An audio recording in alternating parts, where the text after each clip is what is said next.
इसी बीच एक बड़ा खुलासा हुआ है।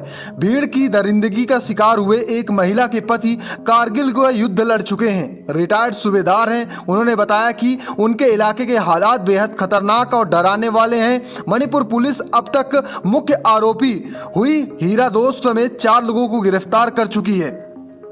एक अखबार से बातचीत करते समय 65 वर्षीय रिटायर्ड सैनिक ने इस हैवानियत की शिकार हुई अपनी पत्नी के बारे में बताया। उनका कहना है कि अब सब कुछ तबाह हो चुका है। उन्होंने कहा कि वो सामान और सम्मान दोनों गंवा चुके हैं। पीड़ित पत्नी ने कहा कि हम 2 महिलाओं को बंदूक की नोक पर हजारों लोगों के सामने कपड़े उतारने के लिए मजबूर किया गया। अगर हमने कपड़े नहीं उतारे तो उन्होंने हमें जान से मारने की धमकी दी। पीड़िता ने आगे बताया कि उन्होंने हमें नाचने पर मजबूर किया, धक्का दिया और परेड करवाई। वे सभी जंगली जानवरों की तरह बर्ताव कर रहे थे। पूर्व सैनिक का आगे कहा कि वो डिप्रेशन में चली गई थी, लेकिन हमारे बच्चों की चिंता करनी थी, इसलिए वो सामान्य होने की कोशिश कर रही हैं।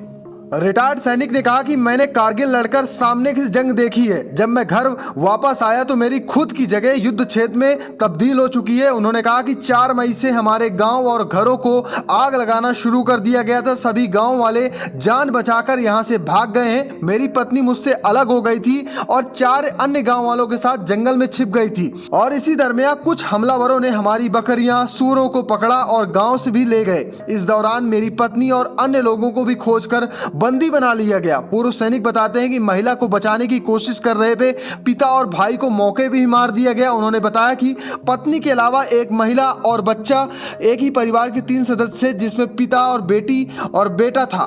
भीड़ पुलिस वालों से छीनकर सभी को ले गई थी।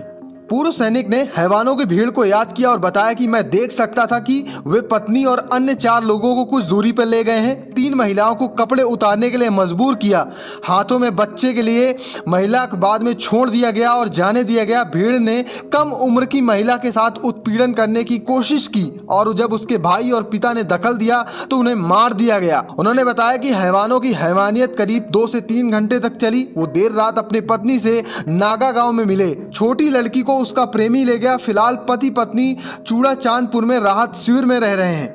इस घटना का वीडियो सामने आने के बाद पूरे देश में बवाल मचा हुआ है। हर कोई वहां पर स्थिति जो बनी है उसे शांत कराने की मांग कर रहा है। खुद प्रधानमंत्री नरेंद्र मोदी इस पर अपनी बात रख चुके हैं। उन्होंने कहा कि इसने पूरे देश को शर्मसार किया है। तो फिलहाल आप कैसे देखते हैं इस पूरी घटना को कमेंट बॉक्स में बताइए। वहीं अगर आप वीडियो यूट्यूब पर देख रहे हैं तो यूट्यूब में सब्सक्राइब करिए। फेसबुक पर देख रहे हैं तो फेसबुक पेज को फॉलो करना